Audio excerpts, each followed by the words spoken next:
Bonsoir à tous, bonsoir professeur Raoult. Bonsoir. Merci de nous accueillir ici à l'IHU à Marseille. Vous êtes un professeur mondialement reconnu et estimé, cela m'amène d'autant plus à être sans détour pour commencer cet entretien. Alors que l'épidémie s'emballe, est-ce que vous vous dites, est-ce que vous reconnaissez que vous vous êtes trompé dans l'évaluation de cette épidémie? Alors je ne parle pas de vos déclarations de janvier-février, tout le monde s'est trompé. Non, je parle de vos déclarations depuis l'été. Est-ce que vous reconnaissez que vous vous êtes trompé? Écoutez, je vois pas ça comme ça, mais je vais voir pourquoi nous voyons les choses de manière différente. Il n'est pas de foi. C'est jamais arrivé, c'est pas arrivé probablement depuis 30 ans, que je n'ai parlé d'une chose qu'en disant que je ne prédisais jamais rien. J'ai passé ma vie à dire ça. Et quand les gens me demandent ce qui se passe, je commence toujours par dire « je ne sais pas ».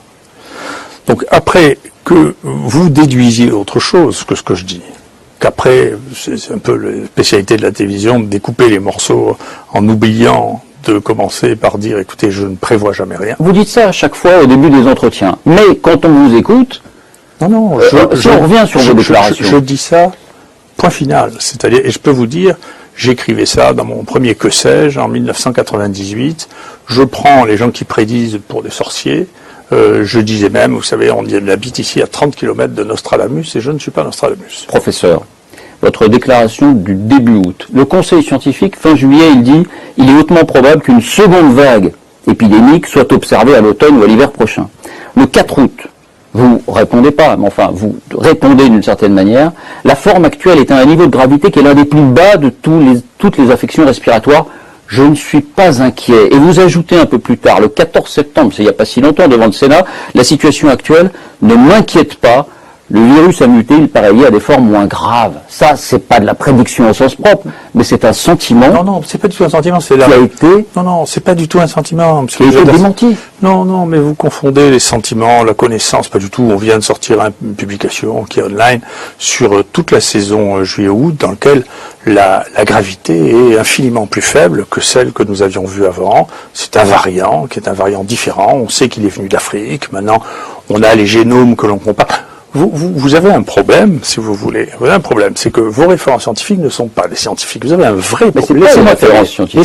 C'est pas des références scientifiques. Laissez-moi terminer. Nous avons publié, ça c'est de la science, dans des journaux scientifiques, que l'épisode de juillet-août était radicalement différent, et d'ailleurs qu'il est dû à un variant différent, et que le variant qui existait en mars, avril, mai a disparu. Donc c'est pas la même chose. Maintenant, nous sommes encore dans une autre situation que je n'avais pas plus prévue, et donc celle-là a fait une courbe en cloche, ce qu'on appelle le variant Marseille 1, elle a fait une courbe en cloche. Elle était de manière incroyablement moins dangereuse que tout ce que nous avions vu. Et y compris, ici on a une professeure d'hématologie qui surveille parce que ça donne des troubles de la coagulation, en disant, parce que cette épidémie-là, je ne sert à rien. Il n'y a aucun trouble épidémique. Vous êtes en train de nous dire que ce n'est pas la même épidémie. C'est pas la même. On parle plus du coronavirus. Non, mais vous parlez du coronavirus. On parle du coronavirus. Non, mais vous parlez du coronavirus, mais ça n'est pas. Il se trouve que. Mais vous voyez bien, c'est qu'on a un niveau de savoir qui n'est pas le même. Oui. Et donc vous me posez des notions, si vous voulez, de collège. Si vous voulez, moi je vous parle en scientifique et vous n'entendez pas ce que je. On ne va pas remettre ce dialogue-là parce que je n'ai aucune prétention scientifique. Non, mais je me réfère à vos déclarations. Non, mais mes déclarations étaient parfaitement exactes. Elles sont publiées. Vous savez. Vous jasez beaucoup. Moi, non, écoutez-moi. Je ne fais que reprendre vos déclarations, professeur. Mes déclarations, et avec courtoisie et respect. Tout ce que je vous ai dit, je l'ai écrit, je l'ai publié, et c'est pas des paroles en l'air. Moi, je suis pas un animateur télé. Tout ce que je vous dis, c'est publié ensuite dans des journaux scientifiques. C'est forcément des paroles en l'air, les journalistes. C'est des paroles du jour. C'est ce que ça veut dire, journaliste, non? Professeur, est-ce que vous comprenez la difficulté, c'est est-ce qu'on peut entendre que la situation n'est pas grave ou préoccupante alors que près de Saint-Étienne, par exemple, les médecins demandent à l'armée de venir les aider en installant un hôpital de jour. Non, alors que vos collègues marseillais disent qu'on est à 60% d'occupation en réanimation par les patients Covid. Non, mais d'abord, vous savez, chacun choisit ses interlocuteurs. Si vous choisissez les gens les plus nerveux qui sont terrifiés déjà avant que ça commence, si vous voulez, c'est sûr qu'au moment où il y a des efforts à faire sur le bateau. C'est une situation générale en France et même en Europe. Donc tout le monde est nerveux. tout le monde est nerveux, ce qui témoigne de quelque chose qui se passe en Europe de l'Ouest. Je suis d'accord, pas partout en Europe, l'Europe de l'Ouest, l'extrême ouest de l'Europe. L'Angleterre est une partie des États-Unis et pas tous les États-Unis, une partie. Il y a une civilisation actuellement qui est nerveuse, extrêmement nerveuse, pour de multiples raisons. L'Europe occidentale est particulièrement nerveuse. Ouais, vous dites c'est d'une manière générale, c'est juste un révélateur. C'est pour moi, mon point de vue. Mais la saturation des services de réanimation, par exemple, globalement, c'est un fantasme. Globalement, moi j'ai essayé d'intéresser les gens à quelque chose qui est, mais là aussi c'est pas des discussions. Il y a un truc qui se publie tous les ans par l'OCDE qui est Human Health at Glance. D'accord. Donc moi, vous savez, je passe mon temps à travailler, je passe mon temps sur le plateau. Vous avez remarqué, je fais une exception, une fois tous les 15 jours. Profitez-en. Si vous regardez ça, vous regardez, il s'est passé quelque chose en France. Terrible, d'accord ? Terrible. La France a décidé, dans les années 70, de plus faire de médecins. Il n'y a plus de médecins dans ce pays. C'est un problème. Dans les pays de l'OCDE, on est loin derrière la médiane des pays de l'OCDE. D'accord ? On n'a pas de médecins. Et on a les médecins les plus vieux d'Europe. Le nombre de médecins de plus de 55 ans dans ce pays est terrible. On n'a pas de médecins, on n'a pas de spécialistes, d'accord ? Et on a une réglementation sur l'activité médicale qui est européenne, qui n'est pas du tout adaptée à ce que l'on fait, qui est d'une restriction d'activité qui est considérable, en particulier pour les anesthésistes réanimateurs. Donc nous n'avons pas ni suffisamment de médecins, ni suffisamment d'infirmières, et ça, il suffit de travailler à peu près 10 minutes pour le savoir. D'accord ? Donc, il y a un vrai problème. Le deuxième problème, vous parlez des lits de réanimation. Il y a quelque chose que personne ne voit, ça c'est pas des prédictions, c'est de la pratique. Personne n'a réalisé que la réanimation, il y a 20 ans, ne prenait pas les gens de plus de 70 ans. Maintenant, on prend des gens jusqu'à 80 ans, qui est une population qui augmente, qui reste plus longtemps en réanimation. On a plus besoin de réanimation. Et donc, cette évolution de l'activité est une évolution de l'activité qui, celle-là, était simplement suspectable sur l'augmentation de l'espérance de vie et l'augmentation de la qualité de la prise en charge de la réanimation. Donc bien sûr, il y a des problèmes structurels dans ce pays et les crises révèlent les problèmes structurels. Je voudrais vous ramener un peu plus en arrière. Vous disiez, à la fin du mois d'avril et au début du mois de mai, vous disiez, il n'y aura pas de rebond. La deuxième vague, c'est de la science-fiction. Cette histoire de rebond, c'est une fantaisie, le virus va disparaître cet été. Vous le disiez, alors vous dites, je ne fais pas de prévision, mais quand vous dites ça, comment voulez-vous qu'on n'entende pas une prévision ? Ça ressemble à tout. Globalement, et en particulier une prévision. Non, mais globalement, c'est que là, vous mêlez d'un débat pour lequel vous ne pouvez pas vous mêler, c'est que vous considérez que c'est la même chose, et moi je considère que c'est pas la même chose. Parce que le virus a changé. Oui, puis en même temps, vous dites, c'est toujours le coronavirus 19.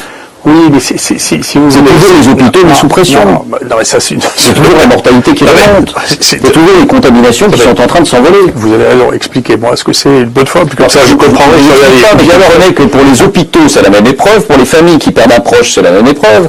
Oui, mais c'est la même épreuve, sauf que, si vous voulez, les coronavirus ont une spécificité qu'on voit dans notre groupe de virus s'appelle les rhinovirus, et ils ont une spécificité qui n'avait pas été observé au cours d'une épidémie qui est particulière, c'est les capacités de recombinaison.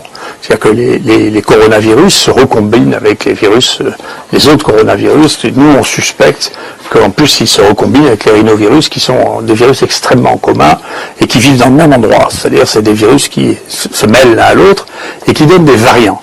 Ces variants, je vous le dis, c'est des choses, personne n'avait décrit de choses comme ça à ma connaissance. Nous avons des gens qui ont fait une infection, et d'ailleurs, vous voyez bien, si les gens pensaient que c'était possible, les gens ne feraient pas du vaccin. Nous avons des gens qui ont fait une infection en mai, qui ont fait une infection en août, avec un autre variant qui n'a rien à voir, et qui, entre les deux, avait une immunité des anticorps. Donc c'est quelque chose que l'on ne connaissait pas. Les gens ne faisaient pas, si vous voulez, le principe même du vaccin, je sais que c'est compliqué pour vous, mais le principe même du vaccin, c'est que quand vous êtes immunisé, vous ne refaites pas la même maladie. Donc là, nous sommes dans quelque chose, on pense qu'il y en a un qui est extrêmement propre, clair, pour lequel on a le génome à la fin, on a vérifié avec nos amis généticiens qu'on ne s'était pas trompé de tube et que c'était bien la même personne, et on a regardé, il a fait une maladie avec le variant qui venait de Chine, il a fait des anticorps, il a guéri, il a fait des anticorps, il a refait une infection 3 mois plus tard, et c'est un autre virus, un autre variant. Un autre variant, mais le même virus. Un autre variant, sauf la différence, vous savez comment on définit un virus, vous ne savez rien, moi non plus. Donc c'est un autre variant auquel il était sensible alors qu'il avait des anticorps contre le premier variant. Et donc ça, moi, je ne pouvais pas le dire, ni personne. Ça n'était pas décrit à ma connaissance, ça n'existait pas.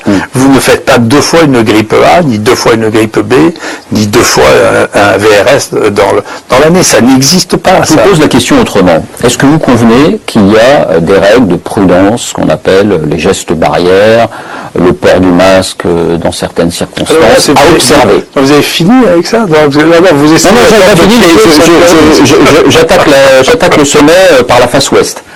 Est-ce que vous convenez qu'il y a ces règles à observer? Et est-ce que vous convenez, vous en convenez, j'imagine, vous-même, on vous voit porter le masque régulièrement, je vois qu'ici, évidemment, vous lavez les mains 80 fois par jour, et est-ce que vous convenez du coup que vos messages ont pu, non pas inciter, mais pousser les gens à relâcher un peu leur vigilance, parce que vous êtes écouté, vous n'êtes pas seulement un médecin, écoutez, et vous le savez. Écoutez, je vais vous dire, j'ai probablement été un des premiers, j'ai refait ça d'ailleurs en Afrique, j'ai revu le premier papier qui montrait que c'était le lavage de mains qui était le plus efficace contre la transmission des maladies respiratoires. Donc c'est un papier du Lancet qui avait fait une étude absolument magnifique au Pakistan. Mais c'est quoi ma question, professeur? Laissez-moi terminer. Je vous emmerde pas quand vous posez des questions, laissez-moi répondre. Et donc, bien sûr, nous avons, et d'ailleurs dès le début de la première crise d'infection respiratoire sur le variant H1N1, dit, répété, passé notre temps à dire, écoutez, il faut se mettre de l'alcool sur le main. Je peux même vous dire que j'ai téléphoné au ministre, à celui-ci, à un moment où les pharmacies n'avaient plus d'alcool, pour lui dire, écoute, on n'a plus d'alcool dans les pharmacies parce que les pharmaciens n'ont pas le droit de fabriquer de l'alcool à 70 degrés. Dans les 2 jours qui ont suivi, il a libéré cette activité après mon intervention. Donc, vous ne savez pas le 10e de ce que j'ai fait dans cette maladie. Je suis intervenu et je n'arrête pas de le faire. Je n'en doute pas, mais vos messages, est-ce qu'ils n'ont pas pu conduire à un relâchement? On dit bien que c'est le relâchement en juillet-août qui a conduit à cette reprise épidémique. Vous avez tort, mais vous avez profondément tort. En disant ce n'est pas inquiétant, en disant le virus ne renaîtra pas, même si c'est un variant. Vous avez tort, on ne peut pas, je pensais ça, je pense encore, on ne peut pas sans arrêt surstimuler la population en disant, vous savez, va vous arriver à des catastrophes, ça va être terrible. Vous allez, justement, et puis se dire que c'est terminé. Le juste milieu, c'est de soigner les gens. Voilà. Le juste milieu, c'est de... Est-ce que vous convenez, vous, qu'il faut mettre, non pas un coup d'arrêt, parce qu'on n'arrivera pas à l'arrêter complètement, mais qu'il faut mettre un coup de frein majeur à la circulation du virus aujourd'hui?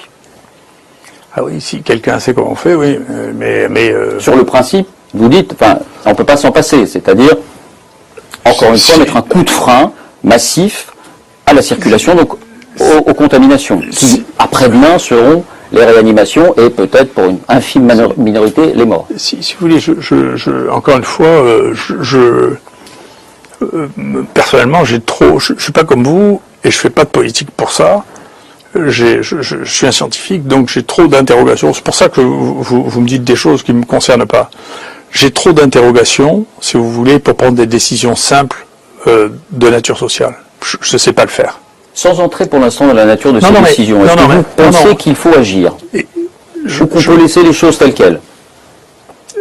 À l'heure actuelle, je ne prononce pas là-dessus parce que je vois différentes stratégies se mettre en place, y compris en Europe. Donc la Suède a pris une stratégie à part, l'Allemagne a pris une stratégie à part. Et donc moi je suis un scientifique, je suis ni un politique ni un journaliste. Donc je ne vais pas vous dire la recette miracle, ni ce qu'il faut faire demain, j'en sais rien. Et vous n'êtes pas convaincu qu'il faut mettre un coup de frein? C'est pas la question. Vous allez essayer de répéter 10 fois la même chose, et puis je vais vous répéter 10 fois la même chose. Donc vous ne croyez pas me couillonner comme ça, moi regardez, enfin... Prenez pour l'imbécile, enfin, franchement. Non, je vais vous dire, c'est incroyable. Vous êtes le seul qui ne donne pas de droit à l'imbécile, c'est incroyable. Personne ici vous prend pour un imbécile. Alors écoutez-moi, c'est parce que vous êtes un professeur. Écoutez, que je vous demande, c'est une question assez simple. Est-ce qu'on peut laisser circuler le virus? Je vais vous répéter. Ou est-ce qu'il faut mettre un coup de frein? Je vais vous répéter.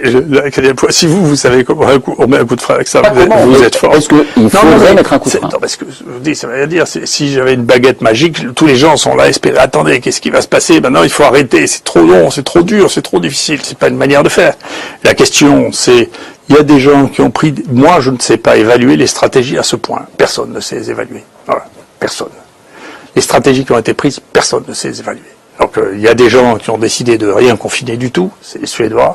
Il y a des gens qui ont développé extrêmement précocement, de manière extrêmement efficace, la prise en charge délocalisée et avec des tests faits extrêmement diffusés comme l'Allemagne, et ça a très bien marché. Il y a des gens aujourd'hui, mais ça a bien marché en tout cas. Ça a bien marché jusqu'à maintenant. Après l'avenir, j'en sais rien. Peut-être que ce sera un désastre terrible. J'en sais rien. Hein. Ça a bien marché au printemps. Après, il y a des gens qui ont décidé de fermer les régions, comme en Italie, pour éviter la diffusion du sud vers le nord, du nord vers le sud, et ça a assez bien marché. Donc, si vous voulez, il y a des situations qui sont extrêmement contrastées, pour lesquelles actuellement, la seule corrélation qui a été tentée, c'est une étude qui est faite par celui qui regroupe un peu toutes les données qui viennent de France et qui regarde ce que fait le CDC, qui dans cette occasion est pas mauvais. C'est Jarlier à Paris qui regarde et qui dit, pour l'instant, la seule corrélation qu'on ait entre toutes les mesures sociales que l'on ait et la mortalité, c'est la précocité de la mise en place des tests. C'est la seule. Ni le confinement, ni... pour l'instant, il n'y a rien dont on puisse dire, quand on compare la mortalité pays par pays, que c'est corrélé.